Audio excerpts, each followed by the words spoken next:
Hello and welcome to our podcast. I am Sohani along with Marusha. Hi. We will be dissecting a high profile criminal case. We also have with us Manya and Divyanshi, who are criminal psychologists, and they'll be giving their expert opinion today.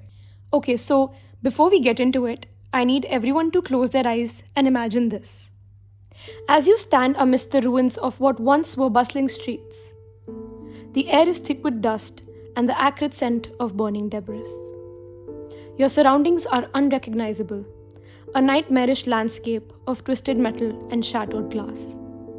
The cacophony of sirens and distant cries fill your ears, drowning out any resemblance of peace. The sky, once a serene blue, is now obscured by the haze of smoke and the solemn grey looming clouds. The sun struggles to cast his feeble light through the ashen veil, casting an eerie and muted glow upon the desolation. Around you, the remnants of buildings stand as hollow, skeletal structures. What were once thriving businesses and homes now lay in ruins, their walls scarred with shrapnel and their foundations cracked. The rubble crunches underfoot with every step, a constant reminder of the violence that unfolded here. The haunting silence is punctuated by sporadic, desperate cries for help. They emanate from the survivors, those who miraculously clung to life amid the chaos. Their voices, though weakened, resonate with the raw, primal instinct for survival. They reach out to one another through debris, a chorus of hope amid the despair. The emergency responders, clad in their uniforms of orange and yellow, work tirelessly to rescue those trapped beneath the rubble. The sound of heavy machinery echoes through the broken streets, and their determined faces are etched with a mix of exhaustion and unwavering resolve. In the distance, you glimpse the flashing lights of ambulances and fire trucks, their arrival a beacon of hope in the darkness. Paramedics and firefighters rush to administer aid, their hands steady despite the overwhelming enormity of the task before them. The ashen faces of survivors emerge from the shadows, bearing witnesses to the unimaginable. Their eyes tell stories of fear and disbelief, their bodies bearing the scars of an ordeal they never asked for. You may open your eyes now. What I described just now is what people went through on the morning of March 12th, 1993. Oh God, what happened that day? On March 12th, 1993, 13 explosions shook Mumbai. According to some news accounts, the death toll was over 300 with over 1,400 people wounded. In terms of victims, it is the largest coordinated terror assault on Indian territory. Apart from the 26/11 Mumbai assaults, it is also one of the most well-planned terror strikes in India.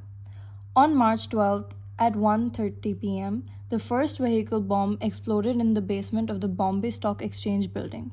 The 28-story office building and its surroundings were severely damaged. The explosion killed around 50 people. Car explosives and scooter bombs were detonated at regular intervals around the city during the following 2 hours until 3:40 p.m. The Fisherman's Colony on the Mahim Causeway, Zaveri Bazaar, Plaza Cinema, Century Bazaar, Katha Bazaar, and the Air India building were a few amongst them.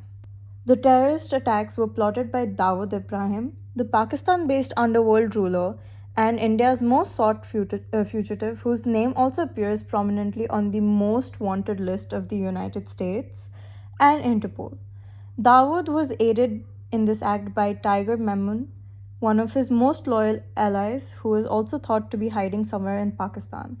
The attacks were funded by Indian traffickers operating in the UAE. The Indian authorities have also said that the Pakistani intelligence organization was actively involved in the attacks. Several terrorists obtained weapons, ammo, and explosives training in Pakistan. Almost all were recruited in Dubai or traveled to Pakistan via Dubai. Why did these attacks happen? Well, retaliation and racial tension were the main driving forces behind the attacks. The demolition of the Babri Masjid in 1992 and the subsequent rioting in Mumbai were thought to be the motivation for the bombings. The attackers picked a date that was significant to them symbolically because it was close to a year since the Babri Masjid in Ayodhya was destroyed, and there were rising religious tensions. To increase religious tensions, the criminals decided to target well known Hindu places. Dawood Ibrahim, a refugee in Pakistan who had escaped India, was the mastermind behind the 1993 bombings. The attacks were planned and carried out by the D Company, which is led by Dawood, in conjunction with the Jamaat ul Mujahideen and Pakistan's ISI. Manya and Divyanshi, as criminal psychologists, can you shed some light on what you think would be the cause of this? Certainly, let's explore the theoretical coherence of the 1993 Mumbai bombings in the context of forensic psychology and potential suspects. Let's examine the potential contributing intrinsic factors to the crimes. Between the 1950s and the mid 1990s, Bombay was a gleaming coastal city in a devoid India because, on the one hand, it represented the catastrophic situation of the Indian economy, and on the other, it was home to some of the richest people. Many of the wealthy and prosperous people had benefited from unlawful and unethical acts. The docks and other entrance sites along the coastline served as a useful channel for the smuggling of illegal commodities, which ultimately developed into an organized network between criminal organizations and corrupt law enforcement agents. It was guaranteed that the mafia leaders could take the place of the government in some parts and control the citizens because the city had a high rate of poverty and the government's economic policies had little to no effect, if any, on improving the position of the poor. In exchange, these masses had given these dons illegal enterprises, respectability, and labor. At the very end of the day, everyone got to go home happy because the returns were substantial. Dawood Ibrahim would grow within such circumstances. Thus, Edwin Sutherland's differential association theory can explain Ibrahim's entry into the criminal underworld. According to this theory, criminal behavior is learnt. Ibrahim grew up around the most prominent dons such as Karim Lala and Haji Mastan in his Dongri neighborhood, and as a result, he must have witnessed crimes and learnt directly about the underworld. Mumbai at that time was already a center for organized crime, so community or locality theories, specifically the broken window theory, which holds that visible signs of criminal activity and antisocial behavior foster an urban development that fosters more criminal activity, including serious crimes, can also explain why Ibrahim committed the crimes. This is evident from the fact that the presence of docks in several entrance points along the coastline served as an efficient conduit for the smuggling of illicit commodities, which ultimately took the form of an organized nexus between criminal organizations and dishonest law enforcement personnel. Ibrahim's involvement in the underworld can also be explained by the social psychological strain theory. Ibrahim's father was a local police constable and they were unable to earn a steady income. So they lived in Dongri, a slum-like area of central Mumbai. As a result, the impoverished youth of Bombay, like Ibrahim, had an intrinsic lure for money and were naturally drawn to the bludgeoning competition in the organized crime of the city. Thus, the D Company, which began engaging in illegal smuggling and trafficking activities in the 1970s, was created. The potential suspects in the 1993 Mumbai bombing case can be analyzed from a psychological point of view, where the behavior, background, and motivation of the criminal mind could be studied. Since Dawood Ibrahim and other leaders of the company are the prime suspects in this case, the witness testimonies also play a major role here, which could help in assessing the witness reliability and the potential impact of trauma which they had. Also, the mental state could also be taken into consideration, since the bombing has likely required a network of support, including logistical assistance and funding, which could lead to a further investigation in the potential accomplices and their psychological profile to understand their roles and motivation. The theory of collective behavior suggests that individuals who share grievances might have been involved in this case, which could lead to that psychological factors contributing to these grievances and their susceptibility to engage in collective violence. Some of the standardized assessment tools could be used to evaluate the individuals involved in this case, which could help in understanding their criminal tendencies and coherence of behaviors. What do you think was the impact of this incident on our community? So, according to multiple sources, the idea of dismantling Bombay had begun immediately following the January riots. While some were dispatched to Pakistan, others were taught in rural regions nearby. The majority were semi literate, impoverished 20 and 30-year-olds with a criminal past. Some were their families' sole breadwinners. While reporting the trial before the special court established under the Terrorist and Disruptive Activities Act in the late 1990s and early 2020s, so during an interrogation, one of the accused said, "People like us could easily be misled under the circumstances.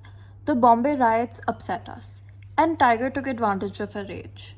Our families have been devastated while he lounges in Pakistan. I'm not sure if I'll ever be able to forgive him." To answer your question, the bombings did leave a permanent mark on Mumbai citizens and the nation as a whole. It resulted in increased security awareness, with individuals being more aware of the terrorist threat and the need for vigilance. The attacks, which targeted largely Hindu neighborhoods, heightened intercommunal tensions in Mumbai. This tragedy, coupled with the 1992 destruction of the Bajri Masjid and accompanying rioting, caused religious hostility. However, despite the devastation, the people of Mumbai showed incredible fortitude and togetherness. Communities banded together to assist the victims, and the city was eventually restored. It also had an impact on our criminal justice system. For example, it promoted significant changes in India's approach to counterterrorism. We invested in improving our intelligence agencies and law enforcement capabilities. The bombings also led to legal reforms. The Terrorist and Disruptive Activities Act was used to prosecute suspects, although it faced criticism for human rights violations. Eventually, it was repealed and new anti-terrorism laws were enacted. Some more aspects that could be taken into consideration are that the case highlights the importance of forensic science in investigating and prosecuting complex terrorist attacks. Advances in forensic technology played a crucial role in collecting and analyzing evidences. Also, the bombing led to a greater focus on intelligence gathering and sharing among security agencies. Improved coordination and intelligence sharing became critical in preventing future attacks. Also, the media played a crucial role here in reporting the bombing and keeping the public informed. It also raised questions about responsible reporting in sensitive situations, balancing the need for information with national security concerns. Also, the involvement of organized crime groups and the elite protection of suspects like Dawood Ibrahim in Pakistan strained India Pakistan relations. It also raised concern about state sponsored terrorism and the need for international cooperation in addressing terrorism. In conclusion, the 1993 Bombay bombings were a tragic chapter in Mumbai's history, causing immense suffering and loss. They underscore the dangerous nexus between organized crime, terrorism, and communal tensions and have left a lasting impact on the city and the nation. Forensic psychology plays a crucial role in criminal investigations by helping law enforcement agencies understand the motivations, behaviors, and psychological profiles of suspects. In the case of the 1993 Mumbai bombings, it would be essential to examine potential suspects through the lens of forensic psychology to build a coherent understanding of their roles and motivations in this tragic event. In conclusion, the 1993 Mumbai bombings left an enduring impact on Indian society, the criminal justice system, and relevant fields. It highlighted the need for greater preparedness, legal reforms, improved intelligence, and international cooperation to combat terrorism effectively. The scars of the attacks remain, but they have also served as a catalyst for positive changes aimed at preventing future acts of terror. Thank you so much for listening to our podcast, and I hope that it adds to your pre existing knowledge.